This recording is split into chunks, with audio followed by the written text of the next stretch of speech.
स्थल मंडल, जल मंडल दोनों के अध्ययन के बाद में अब हम बात करते हैं वायुमंडल की, जिसको हमने कहा था एटमॉस्फेयर।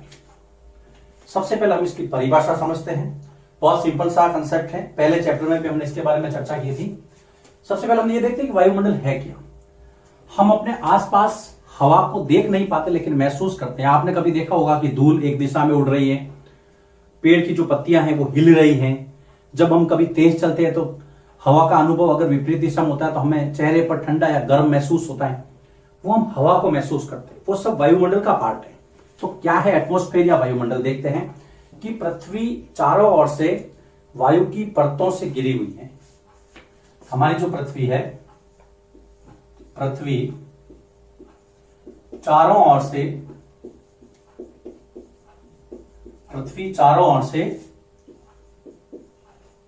वायु से घिरी हुई है, या वायु की परतों से, एक ही बात है, चाहे वायु की परतें कह दो चाहे वायु कह दो, कोई अंतर नहीं है। पृथ्वी चारों ओर से वायु से घिरी हुई है या वायु की परतों से घिरी हुई है, जिसे हम क्या कहते हैं, वायुमंडल कहते हैं, जिसे वायुमंडल या एटमॉस्फेयर कहते हैं। ये तो इसकी परिभाषा हो गई, जिसे वायुमंडल कहते हैं। सिंपल है, ज्यादा कुछ है नहीं इसके अंदर। अब वायुमंडल के दो मुख्य उपयोग, वायुमंडल हमारे लिए कैसे फायदेमंद है या कैसे उपयोग है। उपयोग सिंपल से दो उपयोग है। सबसे पहले तो यह वायुमंडल, यह हमें प्राणवायु, और प्राणवायु कौन सी है, ऑक्सीजन, जिसको हम श्वसन क्रिया में इस्तेमाल करते हैं, अंदर लेते हैं और जीवित रहते हैं। यह हमें प्राणवायु ऑक्सीजन प्रदान करता है। और दूसरा जो इसका फायदा है या उपयोग है, सूर्य से आने वाली, आपने साइंस में भी पढ़ा होगा, सूर्य से आने वाली हानिकारक किरणों से बचाता है। सूर्य से आने वाली हानिकारक किरणों से हमें बचाता है या हमारी रक्षा करता है। इस तरह से यह आपको पता रखना है वायुमंडल क्या है। वायुमंडल के दो उपयोग, पृथ्वी से 1600 किलोमीटर की ऊंचाई तक यह फैला हुआ है। तो आपको यह फैक्ट ध्यान रखना है कि 1600 किलोमीटर, मैं यहां पर किमी लिखूंगा इसको, 1600 किलोमीटर की ऊंचाई तक यह फैला हुआ है वायुमंडल। देखिए, वापस देखिए, वायुमंडल क्या है कि हमारी पृथ्वी चारों ओर से वायु से या वायु की परतों से घिरी हुई है, जिसको हम वायुमंडल कहते हैं, एटमॉस्फेयर कहते हैं। इसके दो उपयोग, पहला है कि यह हमें प्राणवायु ऑक्सीजन देता है। दूसरा उपयोग, यह सूर्य से आने वाली हानिकारक किरणों से बचाता है। सूर्य से आने वाली किरणें हैं, सभी हमारे लिए फायदेमंद नहीं होती। तो एटमॉस्फेयर या वायुमंडल की जो लेयर है, परतें हैं, उसमें से जो हानिकारक किरणें होती है उसको वो सोख लेती है, अपने पास रख लेती है। जो हमारे लिए फायदेमंद किरणें हैं उसी को भेजती है। तो ये प्रोटेक्शन कवर है, एक हमारे लिए एक सुरक्षा कवच का काम करता है वायुमंडल। परिभाषा, दो उपयोग। कितनी ऊंचाई तक फैला हुआ है ये, कि ये 1600 किलोमीटर तक की ऊंचाई तक फैला हुआ है। चलिए आगे चलते हैं। अब ये बताते हैं कि वायुमंडल की 5 परतें हैं। वायुमंडल की कितनी परतें हैं, 5 वायुमंडल की परतें। आपको सिर्फ अभी नाम याद रखने हैं, पांचों के बारे में हम क्लास 7th में डिटेल में चर्चा करेंगे। अगर आप 6th क्लास में 5 नाम याद रख लेते हैं आपके लिए काफी है। नाम भी हम थोड़ा डायग्रामिक स्टाइल में रखते हैं। मान लीजिए ये 0 है, यहां से पहली परत, दूसरी परत, तीसरी परत, चौथी परत, 5वीं परत। ऐसे आपको सिर्फ नाम याद रखने हैं, लिस्ट आउट करना है और कुछ भी नहीं करना है। देखते हैं, सबसे पहली परत है बेटा क्षोभ मंडल। क्षोभ मंडल सबसे पहली परत, बहुत महत्वपूर्ण परत है। मौसम संबंधी घटना इसके अंदर 7th में पढ़ेंगे हम, अभी सिर्फ आप नाम ध्यान में रखिए इसको। क्षोभ मंडल, उसके बाद में समताप मंडल, जहां पर तापमान समान रहता है। वायुमंडल, हवाई जहाज वगैरह सब इसी मंडल के अंदर उड़ते हैं, कहीं कोई दुर्घटना होने के चांसेस नहीं रहते यहां पर। उसके बाद में है मध्य मंडल, यहां पर विभिन्न प्रकार की गैसें पाई जाती हैं। आयन मंडल, रेडियो तरंगे वगैरह जो है यहां से परावर्तित होती है, 7th क्लास में पढ़ेंगे हम, अभी आप सिर्फ नाम याद रखिए आयन मंडल। और 5वां जो है सबसे लास्ट में एक्सोस्फेयर या बहिर्मंडल। बहिर्मंडल 5 परतें, 5 नाम वायुमंडल के याद रखने आपको। प्रश्न सीधा आता है, वायुमंडल की 5 परतों के नाम लिखिए, 5 अंक देगा आपको इस तरह से। क्षोभ, समताप, मध्य, आयन और बहिर्मंडल। अब हम आगे चलते हैं। वायुमंडल का बहुत बड़ा भाग 2 गैसों से मिलकर के बना हुआ है। वायुमंडल का संगठन या वायुमंडल किससे बना है? तो वायुमंडल का बहुत बड़ा भाग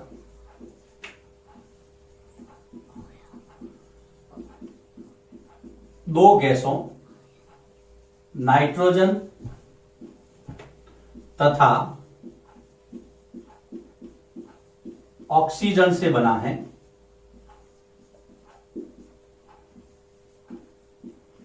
कैसे बना है? नाइट्रोजन मतलब N से लिखा है मैंने, नाइट्रोजन जिसका प्रतिशत है आपके 78%, ऑक्सीजन 21%, कितना हो गया? 99%। तो केवल दोनों ही गैसें हैं। सिर्फ 1% जो है वो अन्य गैसें हैं।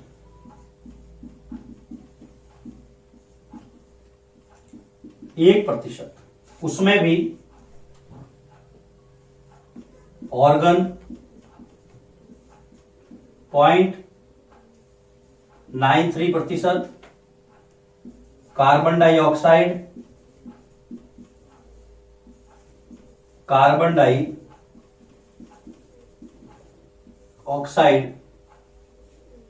0.03%, धूल के कण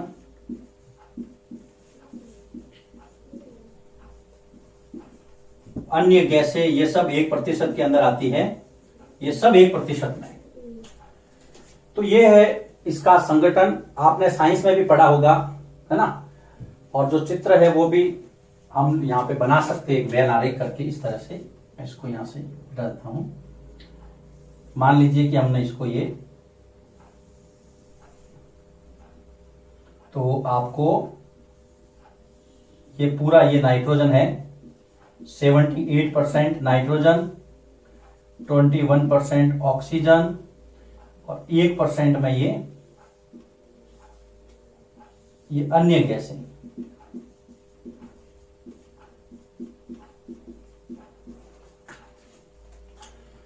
हम पढ़ रहे वायुमंडल, परिभाषा, 2 उपयोग, कितनी ऊंचाई तक फैला हुआ है, 5 परतें देखी हमने, नाम बता दिया आपको, क्रम से जमीन से लगा करके आसमान तक 5 परतों में हमारा वायुमंडल बटा हुआ है। मुख्य रूप से ये 2 गैसों से बना है। पहली है नाइट्रोजन 78%, दूसरा है ऑक्सीजन 21%, अन्य गैसें 1%, जिसमें ऑर्गन और आपकी जो कार्बन डाइऑक्साइड है उसका परसेंटेज ये है। बाकी सब दूसरे भी इसके अंदर गैसें और धूल के कण है, वो 1% तक उसकी मात्रा है। लिखिए इसको। इसके बाद में हम वायुमंडल को और आगे बढ़ाते हैं। नोट करते रहिए, बहुत इंपॉर्टेंट नोट्स हैं ये, फैक्ट्स हैं और नॉलेज और जनरल नॉलेज के लिए और बेसिक कंसेप्ट के लिए ये स्टडी बहुत हेल्प करेगी आपको। वायुमंडल की संरचना या संगठन के बाद में अब बात करते हैं अलग अलग गैसों की। कौन सी गैस का क्या रोल है। सबसे पहले हम बात करते हैं बेटा ऑक्सीजन की। ऑक्सीजन यह प्राणवायु है, यह प्राणवायु है, प्राणियों के जीवित रहने के लिए आवश्यक है। प्राणियों की श्वसन क्रिया, आप साइंस में भी पढ़ा होगा आपने, प्राणियों की श्वसन क्रिया में उपयोगी है। सबसे पहली कौन सी गैस? Oxygen gas. श्वसन क्रिया, सांस लो, छोड़ो, छोड़ोगे तो दूसरी गैस निकलेगी, कार्बन डाइऑक्साइड, अभी पता करते हैं। ऑक्सीजन के बाद में बेटा दूसरी नाइट्रोजन, जो कि सबसे ज्यादा मात्रा में है। नाइट्रोजन गैस यह पादपों यानी कि पौधों के लिए जरूरी है, पौधों व प्राणियों की वृद्धि के लिए आवश्यक। पौधों व प्राणियों की वृद्धि के लिए आवश्यक है।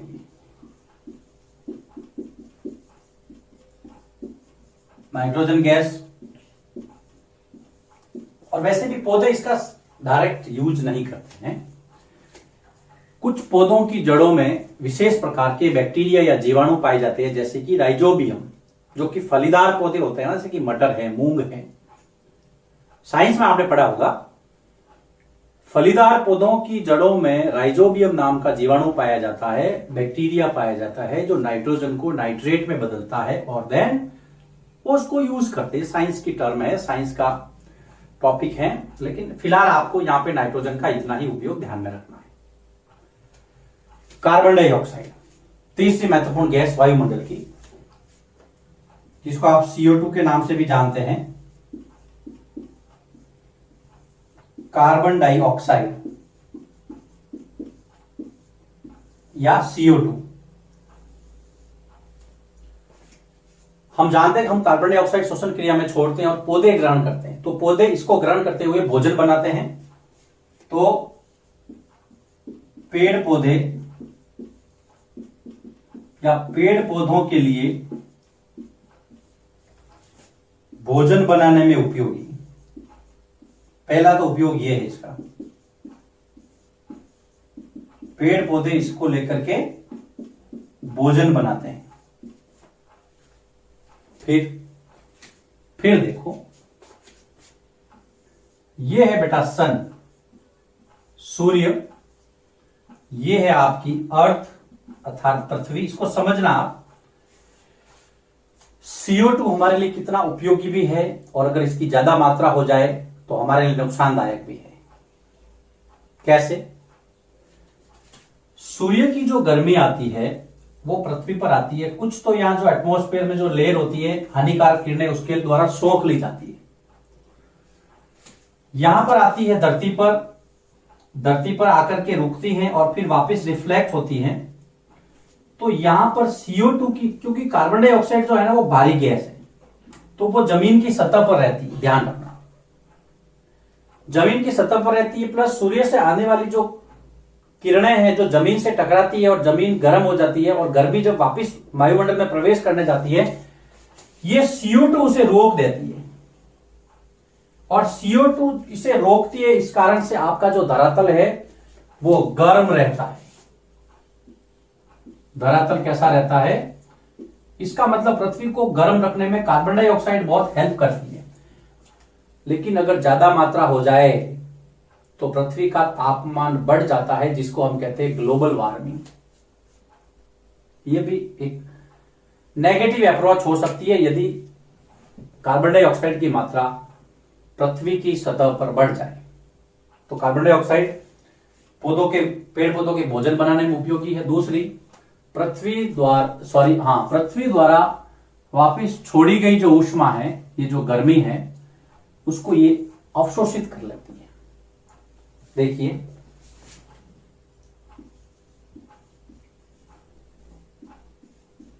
पृथ्वी द्वारा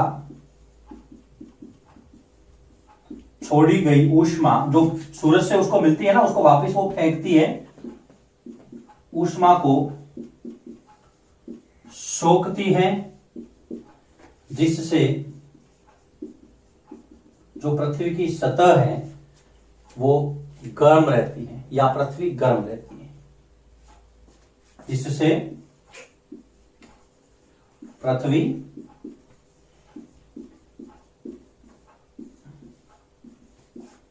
गर्म रहती है। यह आपको ध्यान में रखना है। पेड़ पौधों को भोजन बनाते हैं। इससे संबंधित एक फैक्ट यहीं पे लिख देते हैं, ग्लोबल वार्मिंग फिर बाद में मैं इसको नहीं बताऊंगा। यदि पृथ्वी की सतह पर कार्बन डाइऑक्साइड मतलब CO2, इसको आप ऐसे समझ लेना, यदि पृथ्वी की सतह पर कार्बन डाइऑक्साइड की मात्रा ज्यादा हो जाती है या बढ़ जाती है तो पृथ्वी का तापमान भी बढ़ता है, मतलब पृथ्वी गर्म होती है, जिसे क्या कहा जाता है, ग्लोबल वार्मिंग। और यही हो रहा है, जिसे ग्लोबल वार्मिंग या भूमंडलीय तापन कहते हैं।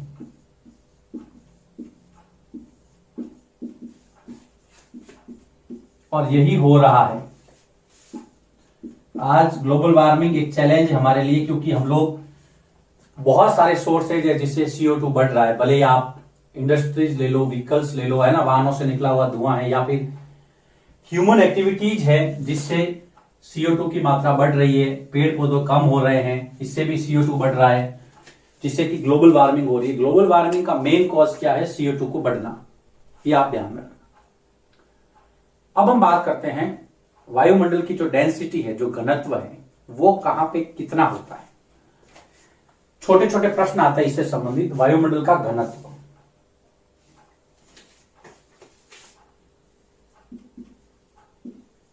वायुमंडल, छोटे छोटे प्रश्न आते हैं, सीधे सीधे प्रश्न आते हैं ABCD वाले, तो छोटी छोटी बातें हैं। वायुमंडल घनत्व समुद्र तल पर सर्वाधिक होता है। यहां पर वायुमंडल घनत्व समुद्र तल पर, घनत्व का मतलब है वायु के कण पास पास सर्वाधिक होता है। जैसे जैसे ऊंचाई पर जाएंगे वायु की जो डेंसिटी है वो कम होती जाएगी, उसके कण थोड़े थोड़े दूर होते जाएंगे और वहां पे वायु है जो वो पतली होती जाएगी, जो डेंसिटी, जो घनत्व है वो कम होता जाएगा। तो इसको हम कहते हैं घनत्व का कम या ज्यादा होना। समुद्र तल पर वायुमंडल का जो घनत्व है ज्यादा है और ऊंचाई के साथ यह तेजी से घटता है, सर्वाधिक होता है। इसमें ऊंचाई के साथ तेजी से कमी आती है, तेजी से कमी आती है। आपने देखा होगा जब लोग पर्वतारोही जो होते हैं, जो पर्वत आरोहण करते हैं, पर्वतों पे घूमने जाते हैं, घूमने मतलब जो ट्रैकिंग वगैरह, तो क्या करते हैं, पीछे अपने एक ऑक्सीजन का सिलेंडर ले जाते हैं। क्यों? क्योंकि वहां पे घनत्व कम होता है, वायु कम होती है, तो फिर ऑक्सीजन की सप्लाई कम हो जाती है, तो शरीर को दिक्कत का सामना करना पड़ता है। इसलिए पर्वतारोहियों को ऊंचाई में अपने साथ सिलेंडर ले जाना पड़ता है, ऑक्सीजन सिलेंडर। पर्वतारोही अपने साथ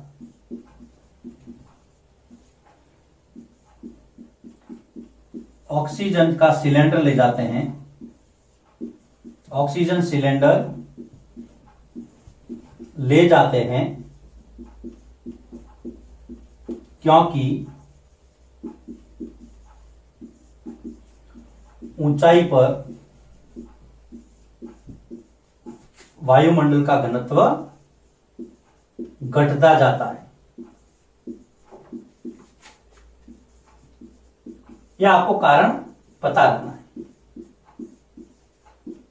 प्रश्न आता है बेटा कि जो पर्वतारोही है वो अपने साथ ऑक्सीजन के सिलेंडर क्यों ले जाते हैं, तो आपको ध्यान में रखना है क्योंकि वहां पर वायुमंडल का घनत्व कम होता है, इसलिए ये लोग ऐसा करते हैं। ओके, वापिस हम इसको डिवीजन ले लेते हैं। ऑक्सीजन प्राणवायु है, श्वसन क्रिया में यूज होती है। नाइट्रोजन पौधों और प्राणियों की वृद्धि के लिए आवश्यक है। CO2 पेड़ पौधों के भोजन बनाने के लिए। पहला और दूसरा, पृथ्वी पर छोड़ी गई ऊष्मा को अवशोषित करती है, सोखती है, इससे पृथ्वी गर्म रहती है। मैंने आपको डायग्राम में बता दिया था। ग्लोबल वार्मिंग क्यों होता है? क्योंकि CO2 की जो मात्रा है वो बढ़ जाती है। फिर वायुमंडल घनत्व समुद्र तल पर सर्वाधिक होता है। याद रखना, सबसे ज्यादा समुद्र तल पर होता है। जैसे जैसे ऊंचाई बढ़ती है ये कम होता जाता है। पर्वतारोही जो लोग पर्वतों पे घूमने जाते हैं या पर्वत आरोहण करने जाते हैं, अपने पीछे सिलेंडर लगाते हैं ऑक्सीजन का, क्योंकि वहां पे वायुमंडल घनत्व कम हो जाता है। तो ये बातें हैं वायुमंडल से जुड़ी हुई। ये वीडियो यहां समाप्त होता है। अगले वीडियो में हम इसको कंटिन्यू करेंगे।